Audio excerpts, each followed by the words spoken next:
On Acoustic Tuesday, episode number 60, you're going to have a look at guitar arsenals that run the gamut, a compendium of first guitar moments, and you're going to finally find out the internal power of bar chords, something you don't want to miss. All that and more right after this. If you believe that playing acoustic guitar is about sharing the joy of music with friends and family, not just mastering the technical side of playing, then this show is your dream come true. Every Tuesday morning, I give you my list of exciting guitar geek discoveries, gear, and new music so you can stay inspired to live your best acoustic life. I'm Tony Polecastro, and this is the Acoustic Tuesday Show. Guitar geeks, unite. Welcome to Acoustic Tuesday, episode number 60. This is the show where we're going to learn about acoustic guitar gear, discover acoustic artists, and get inspired to live your very best acoustic life. As with all episodes of Acoustic Tuesday, I'm going to share with you my guitar geek list for the week, which will consist of gear, artists, heck, I'll even teach you something. All episodes of Acoustic Tuesday run the gamut, and I don't want you to miss a single one, so sit down, get comfy, and get excited because we're going to dive right into learning something. But before we do that, I have to introduce you to somebody very, very important, near and dear to my heart, the one, the only, the official Sir Noah Jacob Heckman Jr. the first. Noah, good morning to you. Tony, good morning to you. How are you this fine day? I am fantastic. Do you like how I introduced you as the official Noah Jacob Heckman Jr. the first? And you know where that comes from. Yes, I do. We'll get to that. That's like a little Easter egg for later on. We'll get to that. We'll get to that, okay. Why you're so official. Because I'll tell you what, if you didn't think Noah was official before, he's definitely officially official. I'll tell you what. Noah, I'm glad you're here this morning. Good morning to you. Thank you, Tony. Good morning. I'm glad to be here. Glad you are here as well, and those joining us from home. And thank you for brewing such a fine pot of coffee, rather. I am supremely caffeinated, so I'm going to dive right in. Okay. I want to talk about bar chords today. Because quite simply, bar chords are a pain in the neck. They suck. They're not really fun to make. They cause tension. They kind of hurt your hands, your fingers, and sometimes they just don't sound good. They sound buzzy. They sound gross. But I want to look at a different side of bar chords today because that side exists. That physical execution, that kind of physical battle we have with bar chords. But internally, bar chords are some of the most powerful things you can use on your guitar, and I'm going to share with you 3 reasons why they're so powerful. So first, I'm going to grab my guitar, and I've got new strings on this guitar, and I'm going to actually tell you about those here a little bit later in the show. I'm pretty excited about these strings, but I'll tell you more about those in a second. So I want to make sure we're on the same page. So I'm going to actually just go over fretting a bar chord with you right now so that we're all using the same one. So if you have your guitar, go ahead and grab it. If you don't, just take notes or come back to the episode. Of course, you can always go to acousticlife.tv/AT60 and you'll be able to catch that episode as many times as you want. So we're all on the same page. I'm going to do a standard, what I'll call an E-shaped bar chord on the 3rd fret. So that just looks like this. Your index finger is going to bar everything from the low E to the high E string. Your ring finger is going to go to the 5th fret of the A string, your pinky finger the 5th fret of the D string, and your middle finger the 4th fret of the G string. And that chord's going to sound like this. Just a beautiful bar chord. In this position, this chord actually is a G chord. Okay, and that actually leads me to the reason why bar chords are so powerful. Reason number 1 is that once you know a single shape, you can move it all over the neck as long as you know the root note. For this particular chord, the root note's located on the low E string. So whatever that note is, that's what the chord name is. So check this out. This is a G chord because that note on the low E string is a G. If I move it up 2 frets, that's an A chord. It's the same exact shape. If I move it up 2 more frets, that's a B chord. If I move it up 1 more fret, that's a C chord. So just by knowing one shape and moving it across the neck, you can achieve every single chord. You can achieve 12 chords from one shape. And that's pretty awesome because usually we think of, oh gosh, every single chord I learn has got to have a new shape. Not the case with bar chords, right? That's the first reason they're super powerful. The second reason they're super powerful is that they're highly modifiable. I guess I'll say that. They're very flexible. And that once you know one shape and how to modify it, you can achieve different tonalities of chords. For example, when you think of major and minor, you think of, oh, those are 2 new shapes, and then maybe a 7th, that's another new shape, and then a minor 7th, well, gosh, that's another shape. But check this out. From one shape, if you learn how to modify it, you have all of those chord tonalities under your fingers. If you're taking that same shape that I had described, barring everything on the 3rd fret, the 5th fret of the A and D string are fretted, and the 4th fret of the G string is fretted. If you go ahead and lift up your middle finger, do this while there's kids not around, because that can be taken the wrong way. That becomes actually a minor chord. And if you apply the first reason bar chords are awesome, you can move this around, and now you know 12 minor chords. Now check this out. Go back to the normal bar chord shape. If you lift up your pinky, you've just created a G7. Well, if we go back to that first tip, you can move that around. Now you know an A7, B7, so on and so forth. Check this out, one more. With your pinky off, now lift up your middle finger again. You've just created a minor 7 chord, and the same thing applies. So, just by knowing one bar chord shape and kind of the intricacies of how a chord is made, the anatomy of a chord, and how to modify that, you can take that one chord shape and learn basically 4 more chord shapes without having to do that much. So bar chords, as you can see, are pretty awesome. Now, the last and final reason is a little bit more of a navigation reason, because bar chords in and of themselves are laid out. I like to tie them to a navigation system called the caged navigation system. This isn't something that I came up with. This is something that exists that I've used to great success, because it really helps me understand the guitar neck. So if you combine that cage system, which gives you 5 bar chord shapes, each of those shapes coincides with a specific scale shape. So by knowing this bar chord, I know that the scale shape that coincides with that shape looks like this. And that's true for all 5 of those bar chord shapes within the cage system. So just by knowing those chords, you then start to assimilate the scales, and pretty soon you're comfortable wherever you are on the guitar neck. So as you can see, bar chords, although they are a pain in the neck, there's a little bit of a trade-off, because physically they're difficult, they're a little bit physically demanding, but they unlock a huge portion of the guitar neck, really truly the entire guitar neck. Now I know Noah's nodding his head because I said really truly, and I say really truly quite a lot. But I wanted to mention that to you, because if topics like this interest you, if you're thinking, if your ears are kind of perked up right now and you're thinking, I want to learn more about the anatomy of a chord, I want to learn more about this cage system, I've heard of it, but I really want to learn it this time, I want you to sign up for the Fretboard Wizard waitlist. Okay, it's really important that you do this, because and to do that, I should tell you how to do that first. Go to fretwiz.com. I want you to sign up for the waitlist, because this course will unlock the entire guitar for you. You'll start to be able to learn songs by ear, figure out chords by ear, transpose songs, improvise. It's all there. And there's a video series that leads up to the launch of the course that you do not want to miss. It goes over the cage system. It goes over how to find any note on the fretboard, constructing scales. It's all free. Just go to fretwiz.com. I should say the video lead-up series is free. And then if you really dig that video series and you're thinking, I want to do that Fretboard Wizard course, that will become available to you. But the only way to get in the loop on that is to go to fretwiz.com and sign up for the wait list. This is something you do not want to miss. I can absolutely assure you. And if some of you are out there and you're thinking, hey, I went through Fretboard Wizard and I thought it was pretty darn rad and it helped me out a ton, please share your experience in the comments. Just put hashtag FretWiz and say, man, Fretboard Wizard allowed me to find any note. Fretboard Wizard had me jamming with friends with confidence. Fretboard Wizard had me speaking the language. Whatever small win Fretboard Wizard gave you, please share that in the comments. I'd love to hear it. And of course, for those of you who haven't experienced Fretboard Wizard yet, that's always good to hear from folks that have gone through the course already. So moving on, of course, we have to stick to the strict schedule of business here at Acoustic Tuesday, because we're very strict. Seldom are we loosey-goosey. We have to do your Guitar Geek trivia question. So here is your Guitar Geek trivia question for today. What is the fundamental difference between a standard triple O and an OM body size?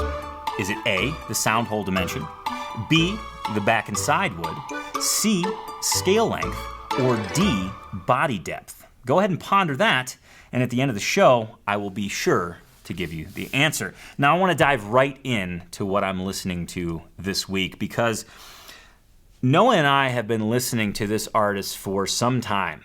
and I have been wondering, should I share her on the show? Should I not share her on the show? Not because I'm trying to withhold any information, just because trying to find her music is, well, it's a little bit more difficult than other artists that I've mentioned before. But the music is so good, I could not withhold any more information from you all. I want to introduce you to Sierra Ferrell.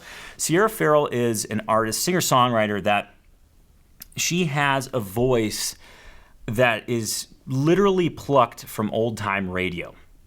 And it just it's so it's so unique, and it just has this wonderful vintage characteristic. And the cool thing is it's not like it doesn't feel like a put on. It doesn't feel like a show. It just feels like that's how she sings, and she sings damn good. And on top of that, her writing is outstanding. I mean, her writing, you listen to the lyrics. Even today, we were just listening to the tunes, getting ready for the show, and I'm picking up things that I didn't pick up the first, second, or third time.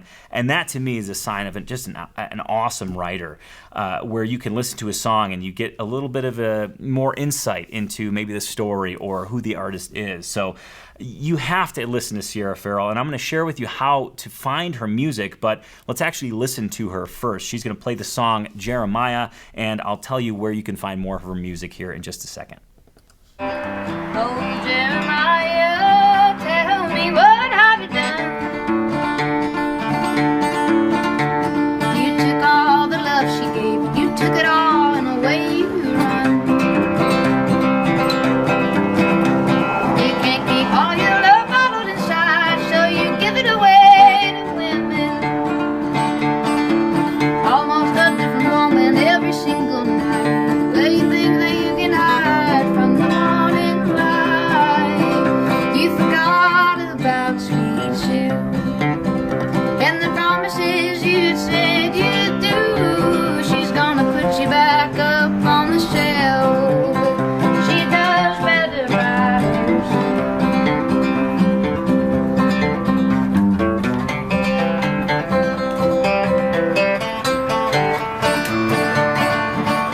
All right, so that was Sierra Ferrell singing the song Jeremiah. Now, she is singing it. This is kind of a video series, a YouTube channel that I found called Gems on VHS.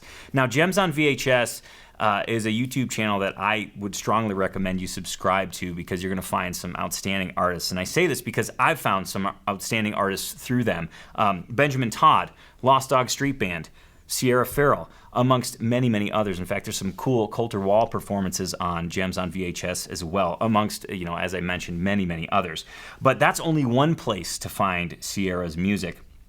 The next place you can go to is Bandcamp, and I'm going to give you the URL right now, sierraferrell.bandcamp.com. Now, if you can't remember that, don't worry. Please just go to acousticlife.tv/AT60, and you'll be able to find all the links to Sierra's music, some additional videos that I've pulled, some really cool tunes, and one of them is called Rosemary. You're not going to want to miss that one. So please go to, again, acousticlife.tv/AT60, and you'll be able to learn much, much more about Sierra's music. Now, if you go to that Bandcamp page, you can listen right off that page, and I would strongly urge you that if you dig her music, to please go ahead and purchase a download right off of that page. Very selfishly, I want you to do that because I would love for her to record a full-length album that we can all enjoy. So please go ahead and support her as best you can, and just share her music with everybody who you think would enjoy it, because I think she is a just a phenomenal singer-songwriter and somebody that needs to be known for sure.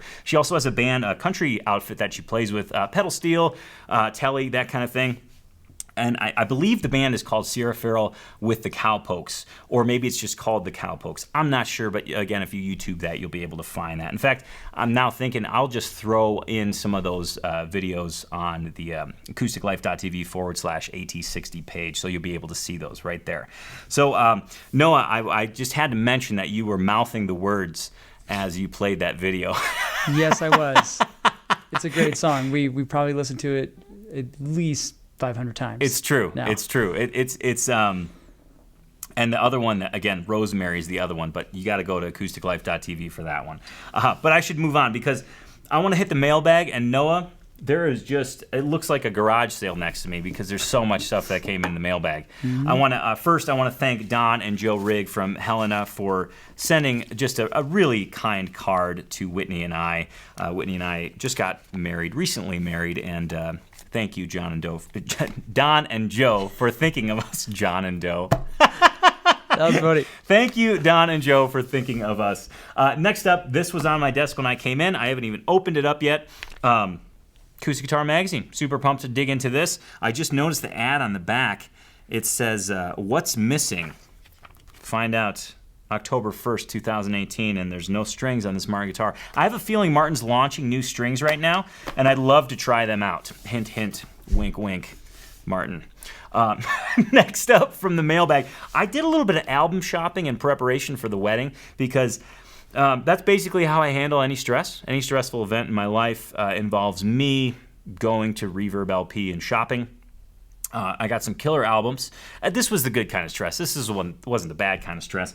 And I got the Keith Whitley and Ricky Skaggs album. Super stoked to find that. This is one that you all should own, by the way.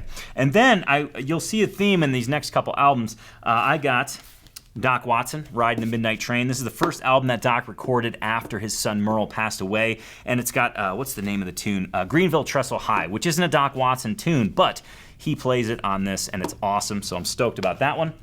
And then you'll see the theme here. Doc Watson and his son on the Vanguard record label. I was stoked to find this one. And guess what's next? Doc Watson on stage with his son, again from the Vanguard record label. Super stoked for this double album. In fact, oddly enough, I didn't know it was a double album until I received it. But that's what happens when you do some stress-induced shopping. You just make choices real quick, and it shows up, and you're surprised. And the next one I've got is Hazel and Alice. Hazel Dickens and Alice Gerard. And Noah lovingly refers to this album as Hazel Sauce. Because I saw the same thing. But if you look at the album, what is that, an umlaut? What is that called? No. Ampersand. No. The and symbol. Yes, the and symbol. In conjunction with Alice's name, looks like an S-A-U-C-E. So it does look like hazel sauce. Well, should add, when it's laying flat on the ground and you're looking at it from a particular angle, it really looks like that. So... And now I can't unsee it. So thank you, Noah. And so that's just half of the mailbag. Okay, half of the mailbag. I got some wonderful treats over here. Next up, I'm not going to go into a lot of detail with this because I'm going to review this product for an upcoming Acoustic Tuesday show. But I've got some stuff called Picker's Grip here. If you want to learn more about it right now, go to pickersgrip.com. They actually reached out. This is an organic homemade pick grip material, and I'm excited to review it. The folks reached out. They said, "Hey, would you want to be interested in trying this out?" I said, "Well, absolutely." I mean, that's a common problem for a lot of guitar players is pick spinning stuff. And we've done a review of Monster Grip. And those work really well. So I'm excited to add this to the review and share with you all my thoughts on this. So Picker's Grip is coming up. That came in the mailbag with a nice t-shirt and stuff. And what should I do next? Do you want me to wait to do the shirts one? Why don't you just grab whatever is closest? Okay, I'm gonna grab the furthest away thing. Okay. Next up, also to review. Now I haven't reviewed this yet. I actually haven't even plugged it in yet. It just came in. The Orange Acoustic Twin Channel preamp. This thing is just got bells, knobs, and whistles, and it is a tube acoustic pre, so I'm excited to learn about this. I haven't even reviewed it yet because I'm still kind of digging through the manual and trying to figure out all the buttons and knobs so I use it appropriately. But thank you to Orange for sending this for us to try. I'll let you know what I come up with after I've had a chance to really dig around with it. And not the bad word. I said dig around, not the other word. I got that. You're good. I thought you were shooting a look my way. No. All right. Now I got a letter and some gifts that were sent our way. I'm going to read the letter first. It says, "Greetings, Tony, Noah, and Levi from the Alamo City Picking Society." Now, this is a Tony's Acoustic Challenge jam group down in Alamo City. And he said, "We wanted to report a small win for our club here in San Antonio. On Friday, September 21st, we drove to Austin and took a tour of the Collings Guitar Factory. It was a really great tour. They walked us through the entire process, start to finish, and showed us how guitars and mandolins are made. They also took us to their guitar case factory and showed how they make their own cases." Very cool. Very guitar geeky. On the way home from the tour, we stopped at the Salt Lick Restaurant in Driftwood, Texas, and had a couple of beers and some great Texas barbecue. My mouth is watering right now, even though it's AM. I don't think it's ever too early for barbecue. The trip was an excellent learning experience, and it also provided an opportunity for us to really get to know each other and bond as a group. Collings did not sell guitars at the factory, so none of us walked away with a new one, but we did buy souvenir t-shirts. We submitted a couple of small win pictures from the tour, and we've also included t-shirts for all of you as a mailbag item. And I want to say these shirts are ultra uber cool. These are, that's a cool design. So I want to thank the Alamo City Picking Society. I almost said Alamo Picking City. The Alamo City Picking Society for the shirts. There's 3 of them in here for Levi, Noah, and myself. And in closing, he said, "On behalf of everyone in the Alamo City Picking Society, we want to thank you guys for creating such an awesome guitar geekdom. We are thoroughly enjoying TAC. Sincerely, Gary, Richard, Rick, Gear, Bill, and Emilio." So thank you, the Alamo City Picking Society, for sending the souvenir Collings shirts. That's just way cool and super guitar geeky. Now, Noah, I know you have a couple. Do you have a couple pictures from their? I was flashing them while you were talking. Oh, cool. So yeah. Gosh, thanks. Got them up. This is the first. I'm running out of room on my desk, Noah. I'm running out of room on my desk. And we had that cool shirt with the picture with here. I'll just flash it up again of Bill. The Bill Collings shirt. Yeah, the Bill Collings shirt with the. For anybody that has ever had the pleasure to meet Bill Collings before he passed. Now, when I went to my first NAMM show, I want to say this was probably in 2006, 2007. Bill Collings was he was like one of my heroes.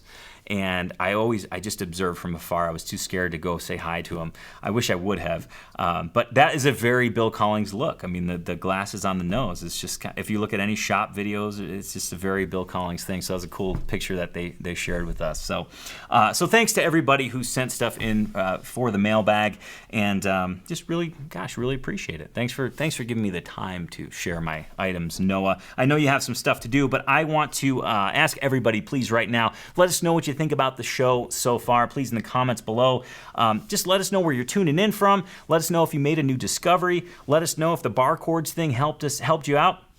Let us know if you're planning to sign up for Fretboard Wizard this year. Just talk to us in the comments. We love looking at those. It's always a treat to hear from you all. And speaking of comments, shout outs, and things of the like, Noah, I'm gonna let you pull up your soapbox and just go for it. All right.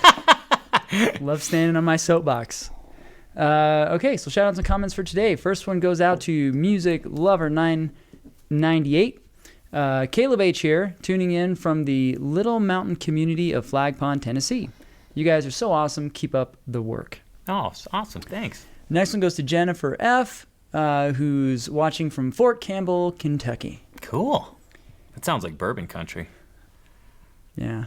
Yay.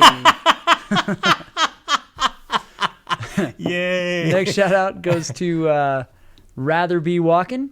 I really enjoyed the teaching segment. Oh, good. Would you consider bringing it back from time to time? I think it's, I enjoy, yeah. As today's show would point to, I think we're kind of on a little bit of a hot streak. Indeed. I think it's something to continue to look forward to. Awesome. Thanks, great show. And then he says, Rather Be Walking from High in the Rockies. All right. Now our next shout out goes to our Alberto P., who says, Hi guys, thanks for the great content. Following you every Tuesday is a wonderful way to relax while going back from work. Keep up the good work. Cheers from Italy. All right. Yeah. Very cool. Very cool. And our last shout out goes to Ron H., who says, Greetings from southeastern Harlan, Kentucky. This is my first time watching an Acoustic Tuesday episode. I'm hooked. I'm a beginning guitarist, learning from books, and you guys, of course. I'm at this alone, and finding you guys has given me something to lean on. Appreciate everything you're doing. Keep up the great work. Pick on and prosper. Oh, man. And he gives the Spock. He gives. Very cool. Ron H. Well, thanks for watching, Ron. And thanks, everybody, for your comments. In fact, Ron, I just wanted to mention to you, there's a couple of books I've reviewed in the past, on past episodes of Acoustic Tuesday. So if you want to catch up and see what those are, go to acousticlife.tv. There's 2 books that I if you're learning from books right now and you want to get a good solid base, The Art of Chords by Stéphane Gagnon, and Edley's Music Theory by Ed Roseman. Both of those are on Acoustic Tuesday, so you can check those out, or on acousticlife.tv, so you can check those out if your guitar journey takes you that way. And speaking of comments, again, we appreciate all of the comments. I wanted to mention, while you're leaving those comments, if you have not subscribed to this YouTube channel yet, please do so. Click that red subscribe button. Don't forget to hit that little gray bell. That'll give you a notification each and every time we release a new episode. And while you're at it, please share the show with your Guitar Geek friends and encourage them to subscribe as well. The whole notion of Acoustic Tuesday is to get guitar geeks to unite every single Tuesday. We can geek out, we can learn about new gear, laugh, joke. I can talk about bourbon. Noah can talk about scotch if I let him. It's great, so please share it with your Guitar Geek buddies. It would be awesome to get as many Guitar Geeks as we can uniting on Tuesday. Noah, what's next? What am I doing? Oh, I'm all out of order here, Noah. The one swap really just sent me for a loop. Do you want me to look at that book I was going to review, or do you want to do small wins right now? What are you feeling? Well, I'm looking forward to small wins, but I like to keep that hanging out there a little bit. Okay, more. let's let that hang. Because there's that little Easter egg we had at the beginning. Oh, right.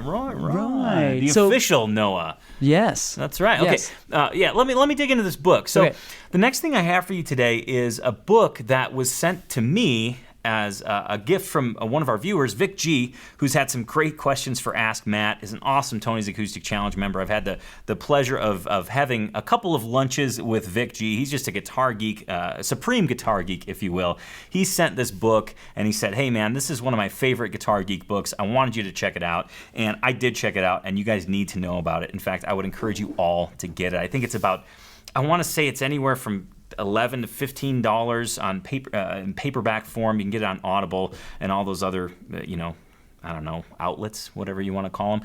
The book is called My First Guitar. It's by Julia Crow. It was originally published in 2012, and this book takes 70 of the most influential guitarists from, we're talking a wide spectrum of styles, and through an interview format, Julia interviews these guitarists about their first guitar, but it's less about the physical guitar that they played. Those stories are of course in there, what they played, because everybody wants to know, hey, what was your first guitar? But it's more along the lines of, getting into the mindset of, say, a young Jimmy Page, Les Paul, Carlos Santana, Melissa Etheridge, Noah's favorite, Alex Lifeson, getting in their mind at that time and sharing, kind of going through their inspiration at the time, their struggles, their successes, their small wins, if you will. They don't refer to them as small wins in the book, but they're in there. There's, again, as I mentioned, there's 70 guitarists. So this is a guitar book that everybody needs to have, because it just shows, it shows the humanness, the human connection to this cool instrument that we all love, the guitar. So I would recommend it as reading to all of you. Again, it's called My First Guitar, and you can find a direct link at acousticlife.tv/AT60. And I want to just call your attention to one thing real quick. Any of those purchase links on acousticlife.tv, when you use those purchase links, those are affiliate links. Okay, so when you use those purchase links, we get a percentage of that sale. And since we are Guitars for Vets supporters, we take that percentage that we get and pass it directly to Guitars for Vets as a contribution on behalf of Acoustic Tuesday and all of us guitar geeks that gather every Tuesday. So when you're on acousticlife.tv, use those links. There is one of those links for the book My First Guitar by Julia Crow. And I think this should be required reading for all guitar geeks, because it's just cool to read about our hero's guitar journey. It's not often you get to do that. So check out that book. I think you'll really, really dig it. It was definitely a small win when I was digging into the book. Noah, speaking of small wins. Yes, a really smooth segue there, wasn't it? That was smooth. Do you have some for us? Yes, I do. All right, let's do it. All right.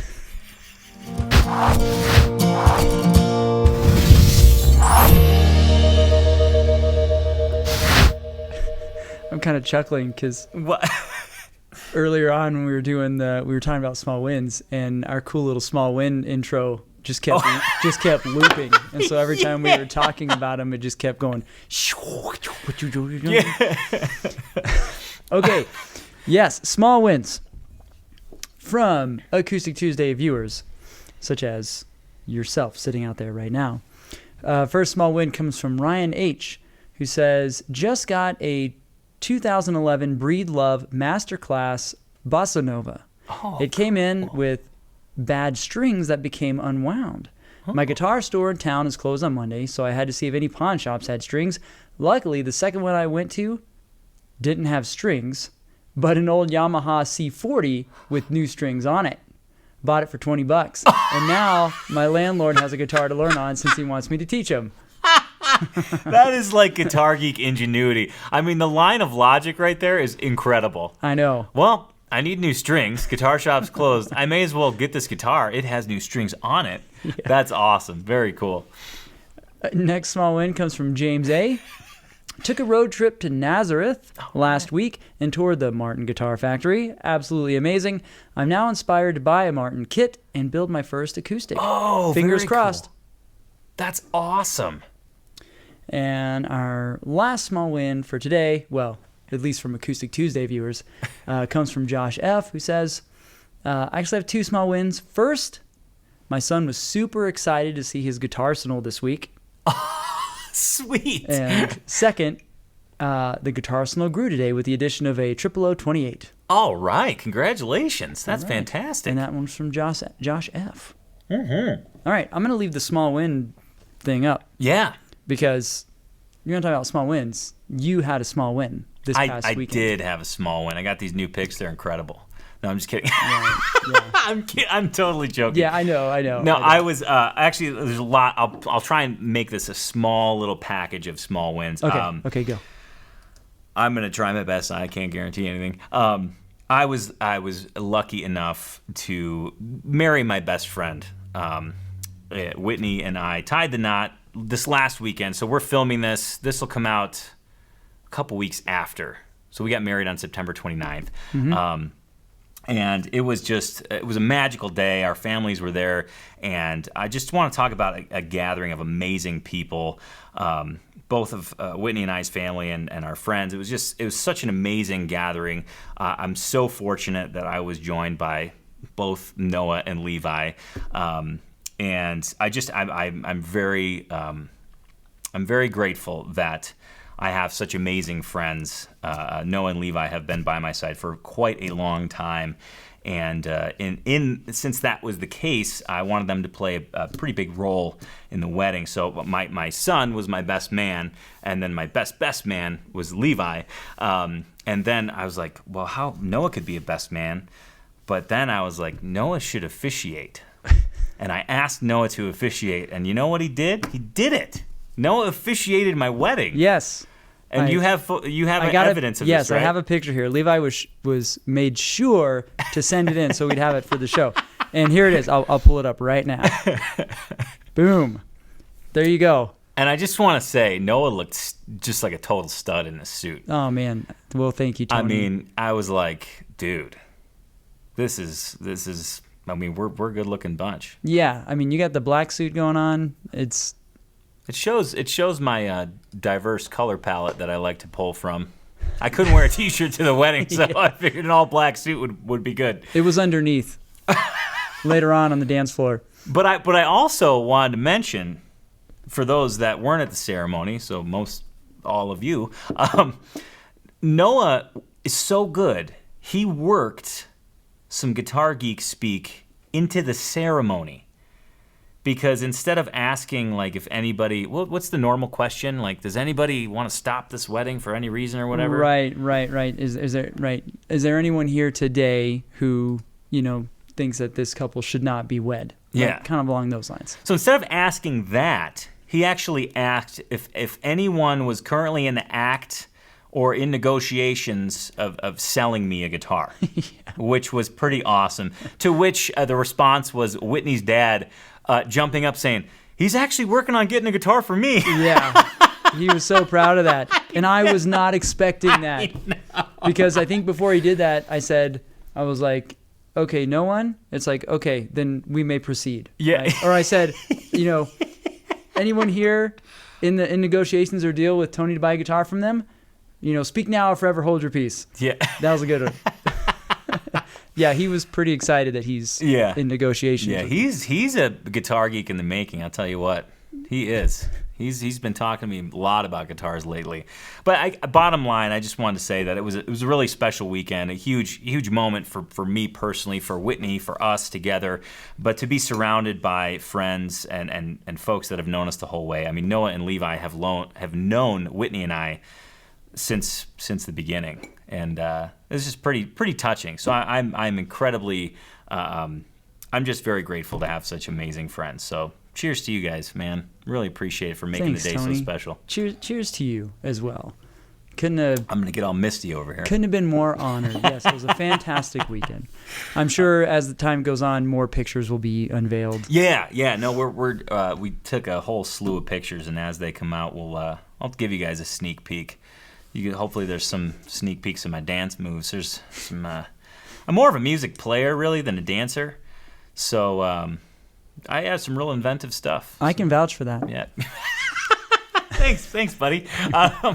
Hey, do you want to dive into? Do you have any? Your Guitar Geek Gwents? I'm glad you asked. We have 2 this week, Tony. All right, cool. And so here they are. First one came from VW Beetle. Your Guitar Geek when she finally comes home, and I have some backstory here. I happen to know that he's talking about his daughter. His daughter comes home from Chicago after a very long evacuation from college in South Carolina and gifts him, a Chicago Music Exchange t-shirt and a tin full of picks, and also refers to her as his jam buddy and that he loves her. That's awesome. That's like a fam jam Guitar Geek when all sorts of goodness in there. I love it. Yeah, anytime somebody brings anything Guitar Geeky home to their Guitar Geek, yeah, that's your Guitar Geek win. And the next one comes from Ryan H., who says, your Guitar Geek when you keep confusing 2 streets in your city, Cedar and Cordova, because a guitar company named Cordoba makes guitars that have cedar tops. And I have to memorize street routes to get to work, and this keeps throwing me off. By the way, I ordered my Guitar Arsenal t-shirt. All right. That's awesome. That's very cool. Thank you all for sharing those. And, of course, if you have you're a Guitar Geek when, put that in the comments below. # you're a Guitar Geek when, and we'll go ahead and share that on the show. Those are both awesome. So thank you for sharing those. Next up, I want to feature, there's 2 Guitar Arsenals that I want to share with you all. And these show really both ends of the spectrum. Because we welcome Guitar Arsenals of all sizes. And I'm going to share with you here just in a second on how to submit your Guitar Arsenal, but let's look at some guitars. Let's geek out first, shall we? The first one comes from Bill D from Greer, South Carolina. And on the left-hand side of his Guitar Arsenal is a Martin Custom MMV. The center is a Jasmine S35, and on the right side, a Martin D28 2017, which was signed by Chris Martin. And right below that is Lily, the Golden Retriever, who I have to add is extremely well behaved, because I've seen other dogs in Guitar Arsenals, and there's always some sort of form of movement. But Lily seems pretty content, so I'm pretty sure she's a guitar geek as well, a canine guitar geek. And Bill D goes on to say this: I have felt overcome by all the large Guitar Arsenal collections, so I wanted to submit for those of us who are just beginning their collection. Good job. Thank you for doing that. I have one guitar, Jasmine JD39 CESB, that is not pictured. It stays at my daughter's home, so I have something to play when I visit. I purchased it in Barcelona, Spain, the day of arrival before boarding a cruise ship for 12 days. You may call that you're a guitar geek when you purchase a guitar just to have on the cruise. I liked it so much, I brought it home to South Carolina. An interesting story on the D28. I was attending the Evening with Chris at Martin HQ in Nazareth, Pennsylvania in June 2017. The guests had the distinguished pleasure of viewing the lineup for Summer NAMM show, and prior to the press seeing the guitars for the first time the following day. It was love at first sight with the D28 2017. I wanted to place an order that night, but had to wait until the end of Summer NAMM event when dealers are able to place their orders. I called my local dealer and placed an order to go into Martin customer service the first day of ordering. It isn't the very first production one made, but very near the beginning of the production, and I was able to have Chris Martin sign the inside. Tuesdays are a great day because I watch the new episode while having lunch, and Tuesday evening is my weekly lesson day. And he closes off and he signs off and he says, Tuesdays are great, which I think is great because, well. Because of Tony. Tony the Tiger, yeah. And Frosted Flakes are great. We've discussed that on previous episodes about what it does to the milk. Anyways, moving on to the next guitar arsenal, Noah. Next guitar arsenal comes from Paul C. from Fairway, Kansas. He says, greetings, Tony. After 47 years of playing and collecting, currently 43 guitars in my guitar arsenal, and the necessity to not appear arrogant or braggadocious, I didn't want to display them all. But for the sake of guitar arsenal geekiness, I've decided to display my guitar arsenal t-shirt as the centerpiece at the communion table for me and my 12 disciples to lay hands on. Now, I just want to know how the hell he got in that position. Oh, come on. And how he got out. He clearly had help. Well, I know, but I mean, I'm sure his wife is. But could you imagine if you did that? Like, if this was a solo project, Paul, you are a man of many talents. That's true. Because we're gonna actually hear one of his guitars here in a second. But let me finish reading. I love the show, the banter between you and Noah, Guitar Geek Love, Gear Insights, deserved attention, under the radar artists, guitars for vets, etc. May the tense that you and Noah are stitching together with every AT episode continue to expand the love in the fellowship at Acoustic Guitar Community Church. Now here, if you're wondering what the guitars are, here are the guitars in the guitar arsenal. Starting at the bottom center, a 1926 Martin 000 45. That one right there, I mean, you're probably wondering how that sounds. You're actually going to hear it here in a second. Next up is a 1938 Martin Single 018 tenor, a 1951 Martin D18, a 1948 Shade Top Martin D18, a 1946 Martin D18, a 2003 Petros Crown of Thorns Grand Concert with an Adirondack top and Cocobolo back and sides, a 1947 Shade Top Martin D18, a 2006 Petros Anchor of Hope Grand Concert with curly redwood top and curly African rosewood back and sides, a 1948 Sunburst Gibson LG1, that's a 3/4 size, a 1949 Sunburst Gibson J45, a 1948 Sunburst Gibson LG1, and a 1954 Sunburst Gibson J45. And he closes off by saying, happy first birthniversary. And he also gives a link, paulclarkmusic.com. Paul Clark is not only a guitar geek, not only a guitar collector, but a great singer-songwriter. So, I found this great video of a song he wrote, and he's playing his 1926 Martin 000 45. So I thought, in true Guitar Geek fashion, we can see the guitars, we can hear from the guitar geeks, but we need to hear the guitars being played. Mm-hmm. So without further ado, let's listen to Paul Clark. All right.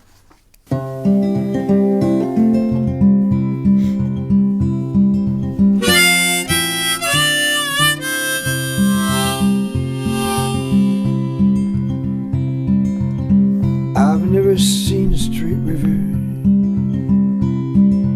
flowing from the land or the sea, up and down and all around. God's finger seems to carve them all with ease. Why do some people and some preachers on TV try to sell the world that God's so straight in need? I've never seen a square mountain, no, rising from the coast or the plains, up and down and all around. God's finger never carves them all the same. So why do some people and some preachers? So I must say that's a pretty sweet sounding guitar, as I could have kind of imagined, but it was great to actually hear it. So thanks, Paul, for sending that link as well. Now, if you're sitting there thinking, I want to share my guitar arsenal, it's not huge, but I want to share it. Or I got a huge guitar arsenal, I want to share it. Whatever the size of your guitar arsenal, that doesn't matter. I just want you to geek out with us on Acoustic Tuesday. So to submit your guitar arsenal, all you have to do are 3 simple things. Order yourself a guitar arsenal shirt. There's a link right beneath this YouTube episode. Second, put that Guitar Signal shirt on and take a picture amongst all of your guitars. You can include dogs, pets, whatever, cats, any family members that are involved in your guitar journey. Please include them if you want to. And next, submit that at acousticlife.tv. Once you go to acousticlife.tv, you'll see in the top menu a submit link. Click that. You can add the picture, add a little description, and voila, you'll be featured on an upcoming episode of Acoustic Tuesday. Now, in closing, well, we're not quite done yet. We still have to figure out your Guitar Geek trivia. But there's one more item that I wanted to share with you, and those are some new strings that I am trying out. I've been on a string kick lately, and I'll tell you right now, it's going to take a lot to dethrone the Santa Cruz parabolic tension strings, okay? But, I got to try because I'm curious. I'm just curious, so I got to try, and I got to deliver my message to you all so that, hey, there's a lot of strings out there. You might be shopping and wondering what the hell they're all about. So what am I trying this week? I am trying the Ernie Ball Paradigm phosphor bronze strings. Now, let me just first say, in a very shallow fashion, one of the things that drew me to these strings is the packaging. Plain and simple, I just think it's a cool shape. And then you open the packaging. Okay, first of all, it's got an eagle on it. It looks all tough. It's cool. Like that. Totally dig that. Then you open it up, and then they have what I like to call, they got the strings are sealed, so that's cool. But then this is what I like to call the stoned peacock logo that they have. So Ernie Ball's got all these, they got the eagle, and then they have this, the stoned peacock. I don't know how else to describe it. Do you got any the cartoon peacock? Maybe that's a little bit more PC. No, you think it's a peacock? Well, maybe it's an eagle. I don't really know. I don't know. A stoned bird. Yeah. It's a stone bird, okay? So we got that. And then the envelopes themselves are just really elegant looking. Kind of on a brown paper and with some silver ink. I mean, the packaging is an A++++ in my opinion. But the strings themselves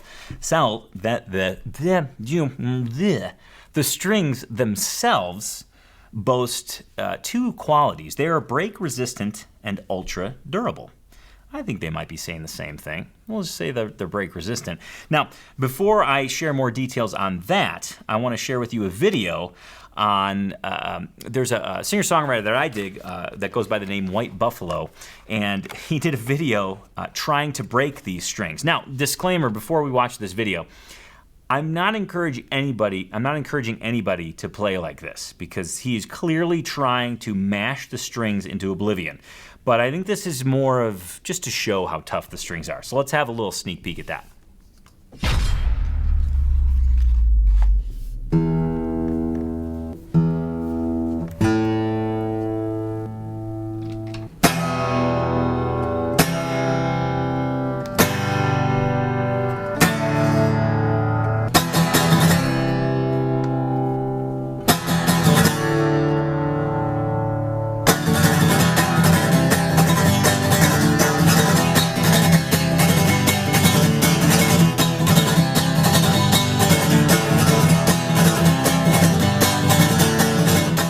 So again, please don't play like that.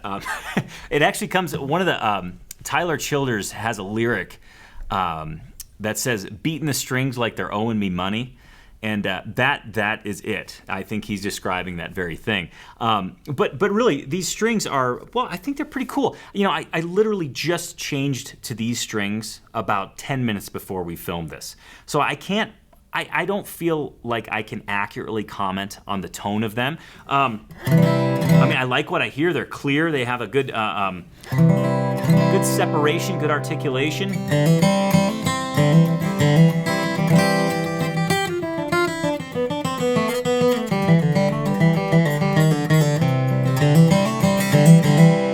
I like them. And they're a little zingy. I think I like the aluminum bronze strings more, but I haven't really put these through their paces yet. So I just want to be totally honest in that these are my first impressions of the strings. I dig them, okay? That's about all I can say so far. I'm not over the moon about them yet, but that might change the more I play on them. So if you actually have tried the Paradigm strings and you're thinking, hey, those are my main strings, please in the comments below share with us what you like about them or maybe what you dislike about them. But a couple of the things that I noticed right offhand that I can comment on are the efforts made to make the strings more durable and more break resistant. So this is a normal plain steel string. Since I just took it off my guitar, I can show it to you. And you'll notice that, the end of a plain steel string, where it goes to the ball end of the string, usually the string's just wrapped around the ball end, and it's wrapped a bunch of times. It kind of looks like a fishing knot or something at the end. And that's it. Okay, and that's just a plain steel string on a normal set of strings. But with the Paradigm strings, they actually cover that wrap, that fishing knot, their twist or whatever, with wrap wire, even on the plain steel strings. So that twist is ultra secure. And that's the case on the plain steel strings as well as the wound strings. So that's definitely an added measure in trying to make the strings last a little bit longer at a common break area, which is by the twist of the ball end there. The second thing that I noticed is that instead of stopping the winding of the string and leaving some of that plain core string shoot out at the end of the string, these strings are wrapped or wound all the way to the end, which I would assume adds to their durability and overall consistency. So just two things that I noticed that I wanted to share with you. But again, so far I dig the strings. They're clear, they're zingy, but most new strings are zingy out of the package. I'm really ready to dig into these strings and figure out their true tone, their true character. So I will of course relay that in a future episode of Acoustic Tuesday. But if you're thinking, hey, I want to try those out and I want to learn more about them, just go to acousticlife.tv/AT60. There's going to be some of those buy links that I referred to already. And of course, remember, those are affiliate links. We get a percentage of that sale. We pass all of that percentage directly to Guitars for Vets as a donation. So if you're thinking, I want to try these strings out, go to acousticlife.tv/AT60 and buy yourself a set. And you just go there if you want to learn more about them as well. And again, as I mentioned, if you're sitting there thinking, gosh, I like those strings, I'm familiar with those strings, please share it in the comments below. I'd love to hear your thoughts on them, what you like, what you dislike, and just what you've noticed with them. So yeah, Ernie Ball Paradigm Strings. I'm pretty excited about it. I mean, basically for the packaging. I know that's lame, but that's what caught my eye. So if that was the goal of the marketing department at Ernie Ball, they hit a home run for me in my world. So that pretty much wraps up Acoustic Tuesday episode 60. But let's revisit your Guitar Geek trivia to make sure that we give you the right answer and that fun little factoid. So when Guitar Geek trivia comes out at your house party, you can destroy and mop the floor with all of your guests. Okay, here's your Guitar Geek trivia question for the day. What is the fundamental difference between a standard triple O and an OM body size? Is it A, the sound hole dimension, B, back and side wood, C, scale length, or D, body depth? Well, if you answered C, scale length, you're absolutely correct. Both the triple O and the OM have the same body dimensions. So the main separation between a triple O and an OM is the scale length, with the triple O having the comfy shorter 24.9-inch scale length and the OM boasting the longer 24.5-inch scale length. There may very well be other variations when it comes to nut width and string spacing, but in terms of tone impacting differences, the scale length is the single most important variation between a triple O and an OM. Pretty awesome, and something that I learned way later on in my guitar journey. In fact, I worked at a guitar store for 3 years, and finally I asked my boss, I'm like, what is the deal between triple O and OM? I don't get it. They're the same size. And he's like, scale length. And then that started a whole new discussion. So pretty cool little factoid, and maybe even will help you out when you're out there shopping for a guitar. So that is it. We have read Acoustic Tuesday episode 60, a good night story. We've given it a warm glass of milk. We've tucked the edges of the sheets underneath Acoustic Tuesday episode 60's body, so it's snuggled in its crib. And we're going to say goodnight and turn out the lights. But let's take a sneak peek into next week first. Next week on Acoustic Tuesday, you're going to be introduced to one of the knights of the Songwriting Roundtable after crossing a stone bridge and pondering the question, to capo or not to capo.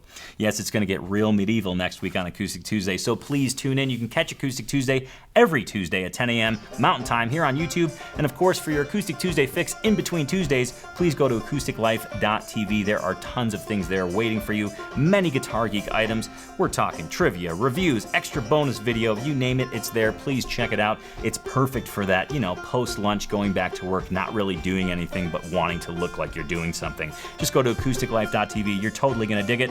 So from Noah, myself, we love you guys. We love hanging out with you Guitar Geeks, and we cannot wait to do it next Tuesday on Acoustic Tuesday. We'll see you next week at 10 a.m. on Tuesday. Cheers to you guys. Take care.